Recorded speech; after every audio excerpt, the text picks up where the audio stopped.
शासनपति प्रभु महावीर स्वामी को हम वंदन करते हैं। सभी गुरु भगवंतों को तिकोतों के पाठ से वंदन करते हैं। श्रद्धावान भाई और बहनों, आपके अंदर विराजित आत्मा को माजलगांव से सुभाष कोठारी का सादर प्रणाम, सादर जय जिनेन्द्र। उत्तराध्यायन सूत्र के 6ठे वर्ग पर मेरा ये 37वां वीडियो है। 6ठे वर्ग की 17वीं गाथा का हम चिंतन कर रहे थे।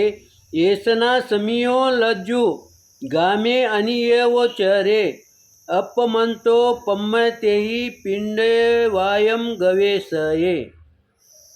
17वें गाथा के अंदर गुरु भगवंतों ने कहा है कि येसना समियो लज्जु, यानी जो माता पिता हैं उन्होंने समिति कम से कम 5 समिति में से कम 2 समिति का तो भी पालन करे,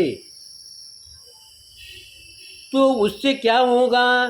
2 समिति यानी येसना चलना और बोलना, येसना समिति, भाषा समिति, इसका 2 का भी अगर ध्यान रखें तो आपके पास कौन सा गुण आएगा? लज्जू, यानी लज्जा का गुण। यानी लज्जा का गुण यानी गुरु भगवंत कहते हैं माता पिता ने ऐसे कार्य, ऐसी कृति न करे जिसके कारण लज्जा उत्पन्न हो।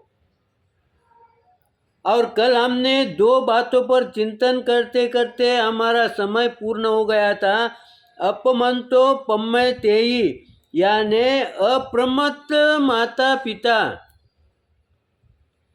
अप्रमत्त माता पिता, आगे का शब्द आए पम्मतेहि, यानी प्रमाद। तो ये प्रमाद शब्द किसके लिए आया? ये प्रमाद शब्द श्रावकों के लिए आया। अब श्रावक यानी गृहस्थों के लिए आया। फिर यहाँ पर गृहस्थ कौन हो गया? यहाँ पर गृहस्थ बच्चे हो गए, बहन बेटी बहुए, ये गृहस्थ बन गए। क्योंकि घर के अंदर गुरु कौन हो गए? माता पिता हो गए। तो फिर गृहस्थ ये हो गए, तो फिर माता पिता ने इनके समक्ष लज्जा हो ऐसी कृति नहीं करना। और दूसरी बात, हमें आहार ग्रहण करना पड़ता है, तो उस समय हमारी दशा कैसी होनी चाहिए? अप्रमत्त, प्रमाद भाव में हमने आहार ग्रहण नहीं करना चाहिए। क्योंकि हम जो प्रमादी श्रावक वर्ग है, यानी जो प्रमादी हमारे बच्चे हैं, उनसे हम आहार ले रहे हैं, तो उनके समक्ष हमारा प्रमाद झलकना चाहिए, नहीं झलकना चाहिए, प्रकट नहीं होना चाहिए। उसके लिए हमारे को क्या करना पड़ेगा? प्रमाद के तरफ ध्यान देना पड़ेगा। किसने ध्यान देना चाहिए? माता पिता ने ध्यान देना चाहिए। तो फिर बच्चों ने क्या करना चाहिए? बच्चों ने भी इसका ध्यान रखें कि वो प्रमादी भले ही होंगे, लेकिन तुम आहार किसे दे रहे हैं? तुम भोजन किसे दे रहे हैं? अप्रमादी को दे रहे हैं। फिर यहाँ अप्रमादी हम किसको ग्रहित पकड़ रहे हैं? हम माता पिता को ग्रहित पकड़ते हैं। तो उस समय गृहस्थ के बाल बच्चों ने भी हमारा प्रमाद, उनका प्रमाद जागृत न हो, इसका ध्यान उन्होंने भी रखना चाहिए। तो अब आप चिंतन करें, इन 2-4 गाथा में 15, 16, 17 गाथा का अध्ययन हम कर रहे हैं, चिंतन कर रहे हैं। अगर इन 2-4 गाथाओं पर भी हमने अनुकरण करे, आचरण करे, तो हमारा परिवार अस्थिर बनेगा क्या? कोई शांति पाठ करने के लिए कोई पाठ करना पड़ेगा क्या? कोई ज्योतिषी के पास जाना पड़ेगा क्या? वो हालत आएगी क्या? ये परिस्थिति आएगी क्या? तो ये परिस्थिति क्यों आ रही है हमारे परिवार के अंदर? क्योंकि हमने इसका चिंतन मनन छोड़ दिए, इसके तरफ हमने ध्यान ही नहीं दिए। इसीलिए गुरु भगवंतों ने कहा है कि जैसे ही तुम भूल जाओगे, ये नैसर्गिक है, ये अनादि काल से है, भूलना ये स्वाभाविक है। लेकिन जब भी आप कोई शास्त्र की बात पढ़ोगे, चिंतन मनन करोगे, तब तुम्हारा पूर्व का ज्ञान जागृत होगा। और जैसे ही पूर्व का ज्ञान जागृत होगा तो दोबारा वो जल्दी भूलेगा नहीं। शुरू में जो ज्ञान प्राप्त किया है वो जल्दी भूल जाएगा, लेकिन वही ज्ञान जब दोबारा जागृत होता है वो जल्दी नहीं भूलता है। इसीलिए बार बार हमें ये क्रिया करते रहे तो हमारी साधना में हम आगे बढ़ते रहेंगे। और जैसे जैसे हम साधना में आगे बढ़ते जाएंगे वैसे वैसे हम पीछे नहीं आएंगे। पीछे क्यों नहीं आएंगे? पीछे इसीलिए नहीं आएंगे क्योंकि हम साधना में किसी के धक्का देने से हम उस पर नहीं बढ़ रहे। हमने उस राह का अध्ययन किया, चिंतन किया, मनन किया और स्वयं के ज्ञान के, स्वयं के चिंतन से हम आगे कदम रखे हैं। इससे क्या होता है, हम पीछे नहीं सरकते। क्योंकि अगर कोई पीछे खींचने वाला भी होगा तो हम उससे कहेंगे नहीं, क्योंकि हमारी वहाँ पर मजबूती होंगी, हमारा मनोबल पक्का होगा। जब मनोबल पक्का होगा तो हमारे को कोई भी क्रिया आसान लगती है। अब ये व्यवहार में कब कहाँ बैठती बात, जब कोई नया दीक्षित दीक्षा लेना चाहता है उस समय हम सोचते हैं कि ये छोटा है, ये दीक्षा के मार्ग पर, सन्यासी के मार्ग पर, साधु के मार्ग पर कैसा चलेगा।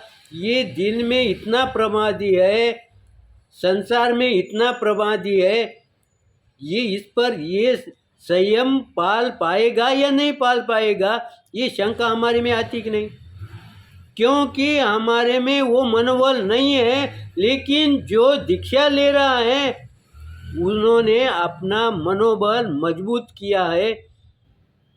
तो ये हमारे व्यवहार में कहाँ नजर आती है बात, जब गुरु भगवान किसी को दीक्षा देना चाहते हैं तब कोई भाई बहन उनके पास गए और दीक्षा की, अगर उन्होंने अनुमोदना की तो दीक्षा देते हैं क्या?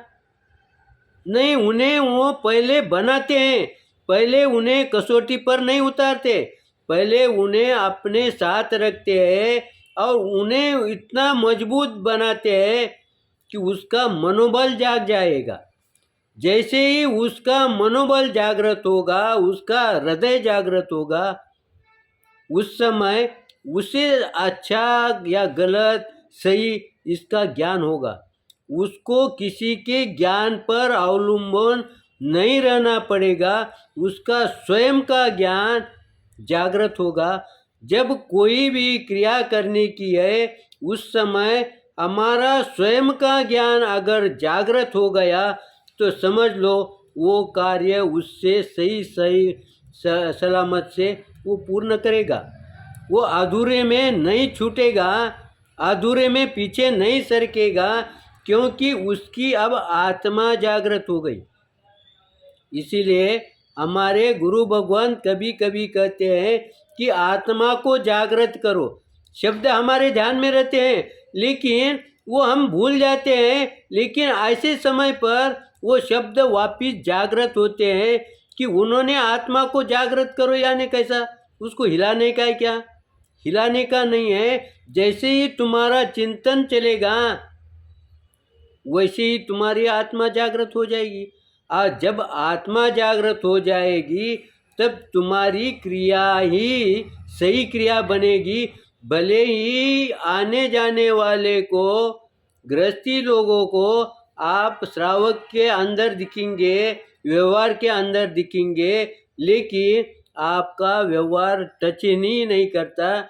जैसे हम कमल की उपमा देते हैं, उस पर पानी टिकता नहीं है, वैसे ही हमारे मन पर वो असर होने के वजह से, वो भाव जागृत होने से, आत्मा जागृत होने से हमारे आत्मा के ऊपर वो दोष चिपकते नहीं है, टच होते नहीं है।